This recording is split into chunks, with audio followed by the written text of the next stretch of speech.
Kia ora, g'day, welcome back once again, here with another reaction to Mr. Jamie Pennell, former NZSAS Commander, on the Straight Talk Mind and Muscle podcast with Damien Porter. Apologies it's taken so long to come back to this one. There's been a whole bunch of other reactions and stuff that's been happening in the meantime, but I have not forgotten about these. So anyway, I think this is part 5 of my reaction to Jamie's, so let's jump back in.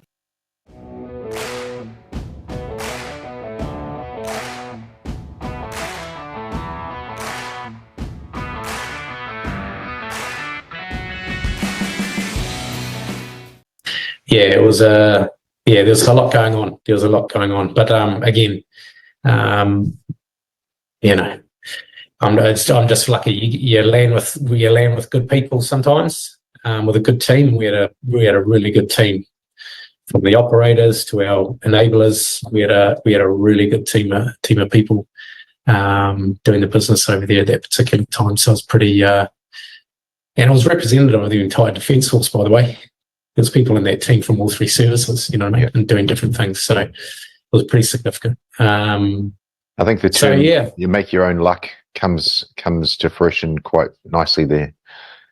Oh, 100%. And, I like Jamie's acknowledgement of the armed forces as a whole. So from all parts, Army, Navy, Air Force, is what I took from his little acknowledgement there, which is awesome. You just keep getting after it, and it's you're pursuing excellence and high standards of discipline. All that kind of stuff goes into it. Those tenets. I'm very glad you brought that up. I'm very glad you brought that up, Jamie, because you said it sort of 40 minutes ago. The tenets, the unit, and when I was joining the unit, the tenets were something that was being brought up, and I had no comprehension of this and why it was so important. You just said the unrelenting pursuit of excellence, the highest standards of personal discipline, and the other two, if you could pull those out for the audience. Yeah, humility and no sense of class. And the thing is that, no sense of class is we're all equal, but it's also leadership changes hands dependent on the situation. EOD, we're taking the lead at a particular point in time, where the boys taking the lead at particular points in time. You just needed to know where to give and take. And the human humility aspect of it, when Steve got shot through the air after the firing stopped, I just looked at him and I said, have you had enough? Have you had enough yet? And we laughed. We laughed. I mean, people think we're crazy, but that's that dark humour. We had a bit of a laugh because, he had shrapnel on him and now he'd been shot through the air. And I said, you're going now, I'm taking you to the hospital, you know what I mean? Because he kept saying, yeah, I'm good, And the thing is, he got his ear patched up, and we're doing a half option into somewhere south of the city, going out after an HVT, and I just asked him, and I said, "Oh, are you good to get on the helicopter with your ear? It's not going to pop or anything like that." He goes, "Yeah, no, I'm good." And I said, "Oh, what did the doctor say?" And he said, "Yeah, no." He said, "I'm good to go for all that stuff." I didn't go any further past that point to check. You know what I mean? And that particular operation that he went on next was another big one for him as well. So he's just a phenomenal human being. Amazing. I'm very lucky to have had these people around me. It's been an amazing experience. He sounds like an incredible dude, man. Rest in peace, brother. Clearly not forgotten and won't be forgotten. And it's great that Jamie's got his book out, which acknowledges Steve in that book and that as well, from what I've heard. I still haven't got a copy yet, but I'll get one soon enough. You talked about flow, the state of flow there, and then talked about training. That gig was 8 hours out of an 18-year career, 8 hours. And even in training, our role is as dangerous as it gets. You were around on this training when we're training for high-rise buildings, coincidentally enough. And Willie Apiata and another guy, I can't say his name, but he was with Willie, and we were doing elevator training, where you had to actually reach out into this middle space of the elevator and out to the cables of the elevator. I won't go into too much in case it encroaches upon security. But I'll never forget, I've never done it before, and I rolled up, and the other staff member, he says, you know what you're doing, Porter? I said, yes, Staff. He said, if you don't do it right, you will die. When I looked at him and went, yes, Staff. And of course you do it. We're completely voluntary in the Special Forces. You can stop at any time. And this guy's literally saying to me, if you don't do this right, you will die. And I go, yes, Staff. And then just do what you got to do. You get trained in that state of flow. We train it into ourselves. And then to see it come out in the way you're explaining it in such a calm way, but it's in our biology to do that under those extreme conditions. It's really amazing to hear you say it, not just in a sporting arena, but in a battle arena as well. Yeah. Yeah, it's amazing. On that though, what's life like in the regiment? You talked about the battle again, 8 hours versus 18 years of your life in that job role and that identity. So for the listeners and the viewers, what's your life like in the regiment there? Is it that battle hard and stuff all the time, or what else goes on, if you could sort of summarize that for people to get an idea of? Because the context of that question, it seems like you're writing this book so people can get behind the kimono and possibly want to do that life. Yeah, I mean, trying to summarize it is very, very difficult, because it suits particular individuals, eh? Yeah. The regiment, it's attracting the right individual, but if you want to really stretch yourself physically, mentally, emotionally, spiritually, they'll take you there. They'll take you there all day long. It's hard. As far as you want to go, they'll take you there. You know what I mean? So if you're seeking that life, and you can stay there for long enough, then you'll get it in bucket loads. You know what I mean? It's that type of place. You're doing everything. Jumping out of planes and in the bush and jumping out of helicopters and shooting and, playing around with other special forces and offshore training and deployments. And there's just so much. There's just so much that you can get yourself into, and it fills that bucket. But again, it takes its toll. You know what I mean? Like all this stuff takes its toll, but the enemy isn't the regiment. You know what I mean? Like, a lot of people will be there like, oh, the regiment did this to me and did that to me. The regiment's just there. The regiment has a role to play in our security apparatus. I love that he's mentioned that the regiment isn't the enemy. He's bang on. It's a great point. He's about to talk a bit more, so we'll jump back into what Jamie's saying. Regiment is the regiment.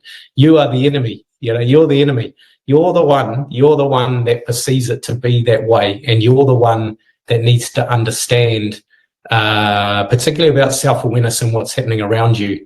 If I knew that stuff, that's probably the only downfall is not really understanding, being self-aware. What is happening to me? Why is it happening to me? And how can I manage it? You know what I mean? And how do I change my perception, and how can I engage better with others? You know what I mean? It's like I talk about, throughout your whole career, you're going to be on pager mentality. That pager mentality, you're always on call. 6 o'clock pager goes off every morning. It's always got you distracted. Is something gonna happen today? And you always got to carry your page around. When we were carrying pages back in the day, we'd have to carry pages. Not now, obviously. That's what I mean. We've gone past that, but we used to have to do that. You know what I mean? Yeah. Your gear's always on the rack. Gear's always on the rack, ready to go all the time. Like, you've always got your mind's always, we can deploy. Things happen, and you do. So it reinforces the fact that you need to keep your eye on the ball, you know what I mean? And things might happen. And that is a big distraction. And all your training and all the bits and pieces that go with it. Now, I guess the other thing that people say is that, as the SAS, an enemy, your relationships, with your relationships. So it's up to you. You know what I mean? If you want to be distracted in that way, and you don't want to be in the present moment with your families, well, that's up to you. It's not the regiment's fault. The regiment is employing you to do a job. You know what I mean? They need you here. They need you trained at a high level, which requires thousands of hours of shooting, jumping out of planes, doing all that stuff, so you're good to go and you can deploy and deliver on the government output. So it does come back to the individual mostly. You know what I mean? Obviously, the regiment will always try its best to help you understand those things. But back in the day, sites and bits and pieces. If we talk about the mental side, we didn't really it was all there, but we didn't really make best use of them. We just talked to each other. Yeah. And herein lies the problem. But I guess it's one of those things that could be addressed. Give people a better understanding about how to manage themselves and being more self-aware and having a true warrior mindset, because that's all part of it. You're going to go away in small groups or by yourself to do stuff. You've got to be able to do that under stress and, things of strategic significance and bits and pieces. So, you do need those tools. It's just whether or not you can apply them. That's the hardest thing. That stuff. It's that mental skill stuff is, people are like, yeah, mental skills, heard it all before. And, you talk about breathing. Yeah, visualization. Like they've heard it 1,000 times before, but will they employ that stuff? No, they won't. You know what I mean? It's too easy. It seems too easy. Therefore, does it really work? They're trying to find something else, whereas we know, me working with professional athletes, you've done the same. Yep. We know that works because they're telling us, and we've done it, and we've done it as well. That's how I pulled myself out of the hole. And it's cool to hear Jamie speak about this as well, because the other part, just in terms of what he's talking about, it seems too easy, so people don't do it because they think, it doesn't work. I think also the opposite can be true too, in terms of preparing for selection. People seem to want to try to find but what about training smarter? They want to use that as an excuse to avoid and or to dodge putting in the hard work. Like, bloody work hard. And they're like, surely there's got to be smarter ways or more scientific ways or, easier ways of getting the same results so that I can still be physically and mentally prepared. It's like, well, if you find them, if you want to go do that, if you want to just go do visualization and lie in a blinking saltwater pod or whatever it's called and visualize your way to selection and passing and doing everything that's required on a selection course, fill your boots. But again, when I say the opposite to what Jamie's talking about, and no doubt that stuff works of what he's just spoken about, I know that the hard graft and the hard grind also works in terms of, from that aspect of preparing for whether it's selection or whether it's for anything, just life in general. Like putting in and doing some hard work is only going to help you. So yeah, I love that Jamie's spoken about these aspects and people not necessarily wanting to do them because it seems too easy. But again, my 2 cents, I think it's also the flip side to that as well. People not wanting to do stuff because it's maybe seems a bit hard, or they don't want to put in that effort. So awareness and comprehension makes a huge difference for that role. But it's you really said it so well, it's such a diverse role. It takes that long to excel as a professional at it, but awareness and comprehension going into it is super important. But you mentioned psychs and you mentioned relationships, and I thought I'd better bring this up. You've done the battles, you've been awarded the medals, New Zealand Gallantry Star and so on. I'm sure the book goes through it all, and I would hate to make you try and toot your own horn, so I won't. However, I have never actually given you a bit of stick about, you literally married the hottest woman on the base, so. The most famous one of the most famous psychologists in the world. It sounds like you've done a Top Gun Maverick thing there. How the hell did you pull that off? I've never dug into that. Oh well, she was chasing me. I keep saying that, but I don't know. I mean, we're friends for a long time, but at that point, when we're friends, she obviously had a partner and so did I. So we went, we didn't get together. But then, suddenly I didn't have a partner and she didn't. And the friendship turned into a relationship. But I mean, in the early stages, it was just before I actually went on that trip when in 2011. And I actually said to her, hey, I'm not really... I don't really want a relationship, basically. I just want to have my head clear and I'll see you when I get back. But it just didn't work out that way. And, we're both very strong. I'm sure she wouldn't have taken that. I know her so well. That wouldn't have computed. No, and we're both very strong individuals, and we sort of had no desire to have a relationship at that particular point in time, but it was almost kind of spiritual in a way, it was just basically we got pulled together, and we were married in 12 months, and then we had our then we had our son, I think 1 or 2 years after that. It all happened very, very quickly, and you know, she's a significant individual. She's had some significant things happen to her as well, critical events. Yep.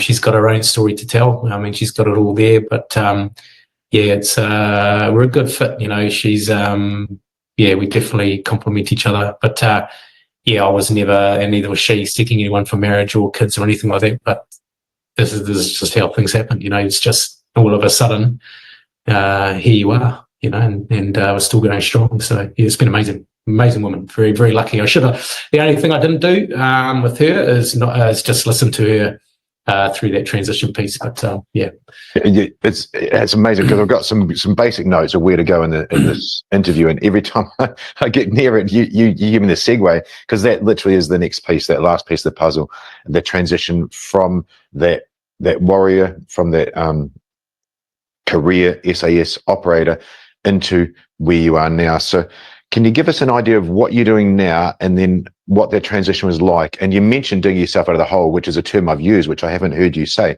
So tell us where you are now, what you're doing, and then what was the transition to go from operator to that? Yeah, so and now I'm the head of Mangatawhiti campus, Dewar School. So Dewar School is a pretty significant private school in New Zealand, but I'm not a private school in the traditional sense, in that people pay to come to the school. They it's the opposite, actually. It was it's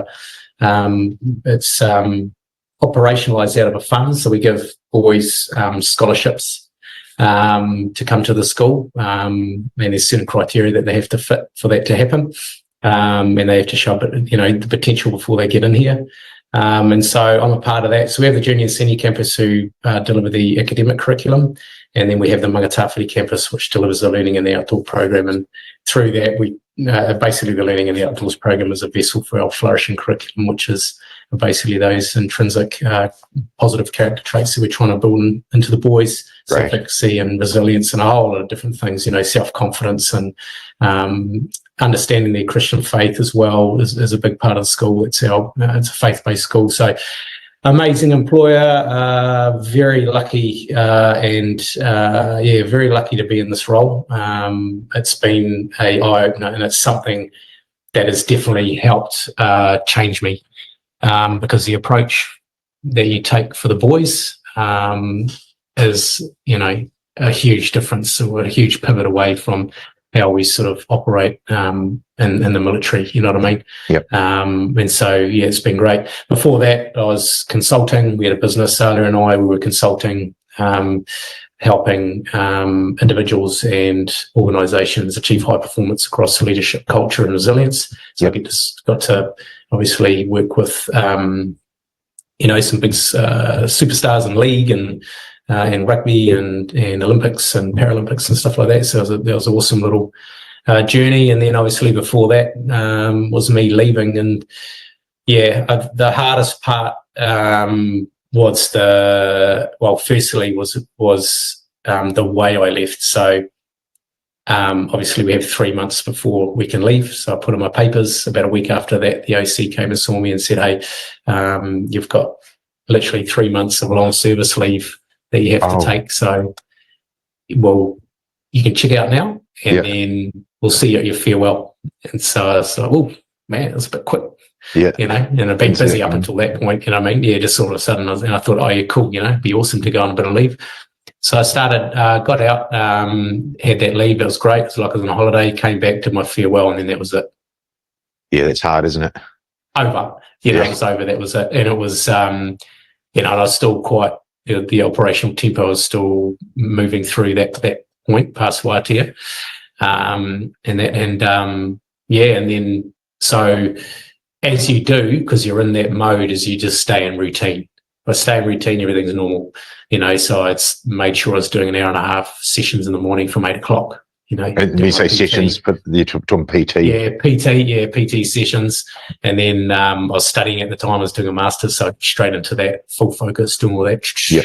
You know what I mean? And then, you know, still trying to jump out of planes. I was thinking, oh, yeah, might as well, you know, maybe join a pistol club, get a pistol, do some shooting, you know, trying to stay in that. Yeah. And, and, you know, I just after a while, the further I got away from the place, and then I could start singing in rear vision mirror, I was like, why am I doing that? Why am I maintaining that battle rhythm? Yeah. Why do I don't need to anymore. And it was a hard pill to swallow because I've been that person. So this is me, pivoting away from who I was solidly, now re-identifying who I needed to be. And so I made a deliberate effort to not do the things that my body and mind were telling me to do. So that's awesome, man. Really cool self-awareness. I didn't slot into that rhythm of, well, maybe to a degree, going on straight from the regiment to the private security sector, there was still that battle rhythm and stuff happening there. But once I cut away from that, I wasn't joining no pistol clubs or wasn't looking to go jumping out of planes or anything like that. If I was to do it now, it would be just for recreational, just for something to do, not because I'm trying to prepare for anything. But yeah, it's cool to hear his self-awareness of, actually, why am I still doing that? Like, I'm not an operator anymore. I'm not in the military. I'm not getting ready to deploy. Why am I doing it? And don't get me wrong, some people like to shoot just because they really love shooting. I was never somebody that went out and did heaps of shooting before I joined the army, and there was no reason for me to feel like I needed to continue with shooting or having weapons and all that sort of stuff outside of it. So yeah, it's cool to hear Jamie speaking about this. I'm keen to hear a little bit more. Whoa, it's our time. Okay. I think I'll probably just punch on through and look to finish this one off. I dialed all the way back my training, and that obviously part of that came down to you as well. That skinnies comp that I did with the Warriors was a bit of a game changer. Yep. That started unraveling my combat mindset. Yeah. Also caught myself just reacting in social situations that were inappropriate, but I'm not saying I was like sitting there yelling at people and, being aggressive and all the rest of it, but I just, you could feel the dragon coming up, it was just like, you're doing that. Yeah. So I had to dial that back. The combat mindset around scanning for threats was a big one. Yeah. Always scanning for threats all the time. And then one thing I always found was when I'd go running, my brain would automatically start start thinking bad thoughts. Like I'd be visualizing situations where I had to have a strategy to get out. So I'd be visualizing myself overseas with a group of the guys and solving problems. Something that happened here, I could have done that, or reviewing what I'd done previously and how I could have done it better. Or, I'm running through Papakura, and if some people come around the side street, I'm going to do this and then I'm going to do that. And it was just constant all the time. And I wasn't picking up on it at the start because I used it as energy. Yeah. I used it as energy to train, get after it. And so I picked up on that. So then I changed, as soon as that would come into my brain, I started changing it to positive thoughts. So I had to really struggle to push that out. Yeah, really hard, and start putting in concepts about things I wanted to do in the future. And this was off the back of reading Breaking the Habit of Being Yourself by Joe Dispenza. That is a Bible around how to change your mindset. Amazing book, Joe Dispenza. The other one's Into the Magic Shop by Dr. Rotti. And The Happiness Hypothesis is another one that's good, Jonathan Haidt. So those are well-known authors around the world. They're all doctors. So yeah, The Breaking Habit of Being Yourself by Joe Dispenza is a really good way of how to break your character traits, which you think are with you for life, which you're not.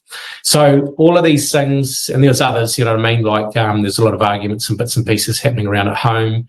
I know that at the back end of my career, I thought I had a higher strategic purpose, which took a while to figure out.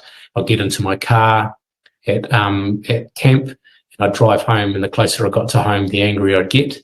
You know what I mean? And when I got home, I'd like put my bag of shit on the ground and then expect everyone to eat it. Oh. You know what I mean? Completely distracted all the time, that kind of thing, always thinking about what was going to happen next and what's happened in the past. And so all of these things I had to address.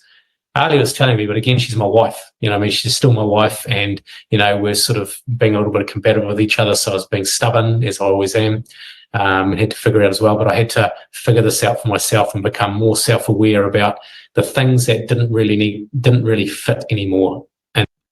So I'm just smiling listening to Jamie, because yeah, like the stubbornness when he's talking about that, the wife trying to highlight things to and for him and to and for me in my case as well. Yeah, just me being resistant to wanting to listen to those things is why I'm smiling, because yeah, I can relate, and it's nice for me to hear Jamie speak about this in the way that he is, and on the platform with on Damien's platform. In my new life, Yeah. and I had to dial it all the way down to zero and start building the things that really matter and would make me more effective and successful and feel better about life, up to a level 10. So again, like I said, when we talk about the regiment and people, point to the regiment for some of the things that have happened to them, yep, fair play. Everyone's individual circumstances are important, but equally we have to take ownership over the change that we want to. No one else can do it for us. We don't have a puppet master doing this. We want to stay away from the pills and the drugs and stuff like that, but we need to do some deep internal cognitive change. Yeah. Love that he's spoken to that. I want to stay away from the drugs and the pills and the alcohol and the antisocial stuff, and take ownership. That's a huge one. Take ownership of, okay, you're out now, you don't like it, or you don't like who you are. What do you want to do? Take stock, reassess, and bloody get after it. Make the changes that you need to make. Read some of those books that Jamie's spoken about. I've not read any of those books. I'm not a big reader. I think I've spoken about that on other reactions, but probably something that I should do. I'm more of a, rather than read the book, I'm more of a want to watch the movie type of person, or watch the interview and listen to the conversation rather than read the book. So yeah, reprogramming, yeah, you know what I mean? Because you think, whatever you think, you feel, and you've got that state, it's a state of being, you know what I mean? So we're trying to take control of our state of being all the way through, and I can do that all day long now. Like I can track myself emotionally and dial myself down if I need to, depending on what the situation is in front of me. And I get challenged quite a lot here, but it's, I'm a spiritual guy. Everything happens for a reason.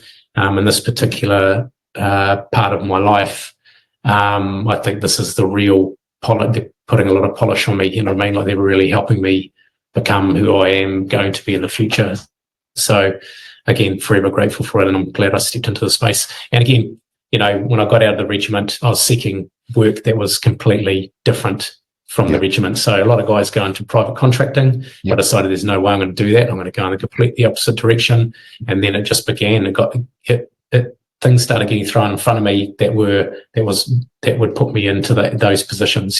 Started working with the Kiwi Rugby League team, doing culture and leadership consulting, and then went into the Warriors, and then I was doing other work, and then I started working here, and that's it just all started moving in the direction it needed to go. And again, you got to keep your eyes open for those opportunities, and be willing to change.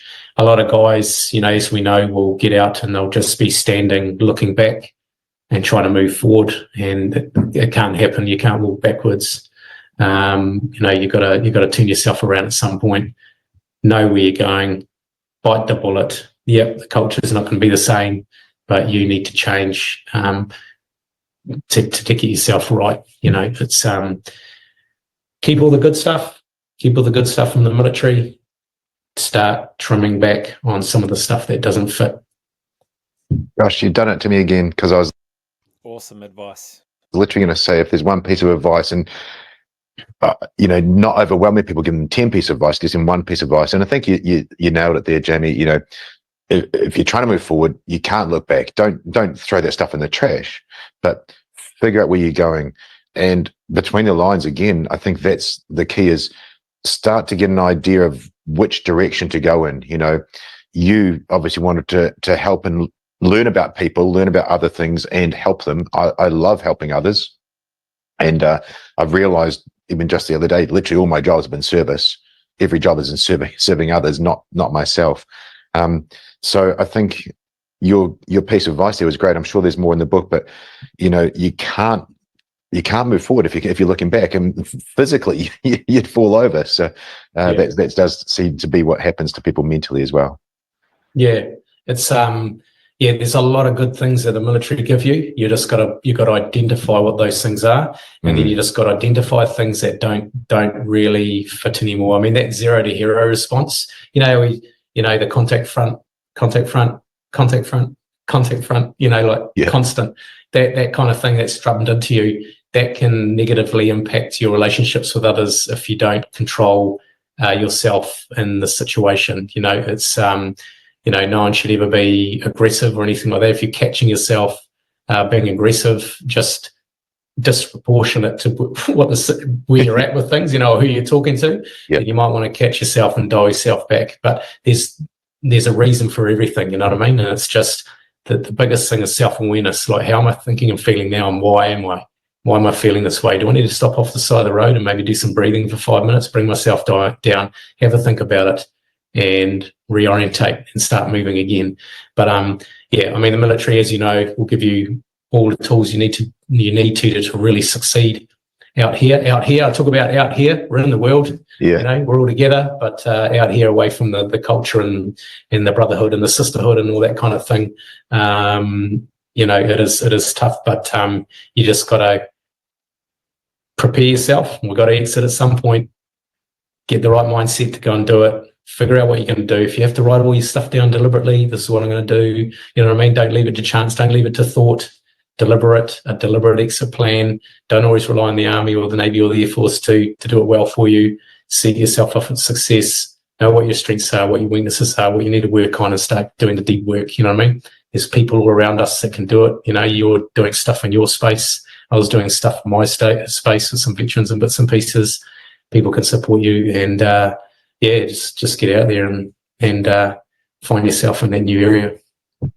Daunting, but so successful and so rewarding. I'm thinking of Pat, and so true as well. Very true. McNamara, for the listeners and viewers that don't know him, a Delta Force operator, highly decorated, been literally started off in the Cold War in East Germany and done a whole bunch of things, and now he makes YouTube and Instagram videos of basic dude stuff. He's got kids watching him, girls watching him, wives watching him, dads, and that's where his success lies, and he's helping others. So it is daunting for someone to come out and have to do that, but they do need to sit down and, like I say, don't leave it a chance, because as we said, in your battle, you make your own luck, and some self-reflection will help a ton there, and then also getting help. Alia helped me out so much with some things, and I was the same. She was a friend. She gave me some advice, and I did.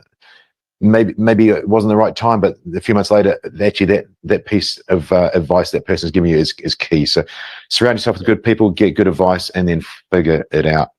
Yeah. We're very pragmatic individuals, very pragmatic, high expectations of ourselves and others. It's just, everyone's opinionated and stuff like that. But that's, again, you got to know when to listen and when to talk.